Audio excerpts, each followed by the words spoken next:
വിശുദ്ധ റാഫേൽ കലിനോസ്കി.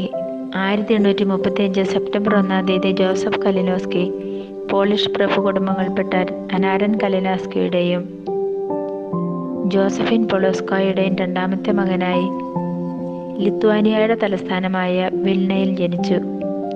അനാരൻ സ്ഥലത്തെ സ്കൂളിൻ്റെ ഡയറക്ടറും പ്രൊഫസറുമായിരുന്നെങ്കിലും ജോസഫിൻ്റെ പ്രാഥമിക വിദ്യാഭ്യാസം വീട്ടിൽ വെച്ച് തന്നെയായിരുന്നു നിർവഹിച്ചിരുന്നത്.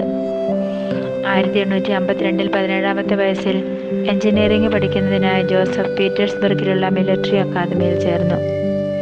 അക്കാദമിയിലെ ജീവിതകാലം പാവപ്പെട്ടവരെ സഹായിക്കുന്നതിനും മറ്റുള്ളവരാൽ പരിത്യക്തരായ ചെറുപ്പക്കാരെ സ്വന്തം ചെലവിൽ പഠിപ്പിക്കുന്നതിനും മറ്റും ശ്രദ്ധ ചെലുത്തി ചെലവഴിച്ചു. 1862 കലിനോസ്കി പട്ടാളത്തിലെ ക്യാപ്റ്റനായി ഉയർത്തപ്പെട്ടു. 1863 അലക്സാണ്ടർ രണ്ടാമൻ ചക്രവർത്തിക്കെതിരായുള്ള പോളിഷ് ദേശീയ പ്രസ്ഥാനക്കാരുടെ വിപ്ലവം പൊട്ടിപ്പുറപ്പെട്ടപ്പോൾ റഷ്യൻ ഭരണകൂടം ആ വിപ്ലവത്തെ നിഷ്കരുണം അടിച്ചമർത്തി. ഈ അവസരത്തിൽ കലിനോസ്കിക്ക് പട്ടാളത്തിൽ തുടരുന്നത് പ്രയാസമായിരുന്നു. അദ്ദേഹം വിരമിച്ച് പോളണ്ടിലേക്ക് മടങ്ങിപ്പോയി. 1877 ജൂലൈ 15 ഓസ്ട്രിയയിലെ ഗ്രാസിലുള്ള നിഷ്പാദക കർമ്മല സഭയുടെ നവസന്യാസ ഭവനത്തിൽ ചേർന്നു.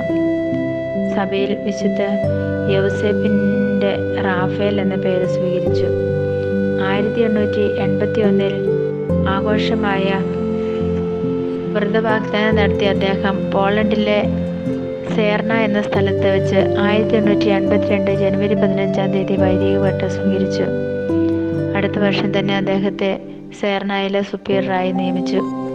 സന്യാസ ജീവിതവും വൈദിക ജീവിതവും താറുമാറായി കടന്ന സാഹചര്യത്തിൽ ഫാദർ റാഫേൽ കലിനോസ്കി പോളണ്ടിലെ കർമ്മലേത്ത മഠങ്ങൾ സന്ദർശിച്ച് വിശുദ്ധ അമ്മ ത്രേസ്യയുടെ ജീവിത ചൈതന്യം പുനർജീവിപ്പിക്കുവാൻ പരിശ്രമിച്ചു.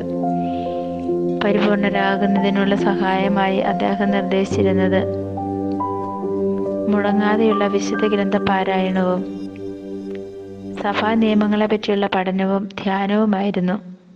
1907 നവംബർ 15 റാഫേൽ കലിനോസ്കി വാർഡോവിൽ വെച്ച് നിര്യാതനായി. 1983 ജൂൺ 22 പരിശുദ്ധ പിതാവ് യോഹന്നാൻ പൗലോസ് രണ്ടാമൻ മാർപ്പാപ്പ റാഫേൽ കലിനോസ്കിയെ വാഴ്ത്തപ്പെട്ടവനെന്നും വിപ്രവാസികളുടെയും കുടിയേറ്റക്കാരുടെയും മധ്യസ്ഥനുമായി പ്രഖ്യാപിച്ചു.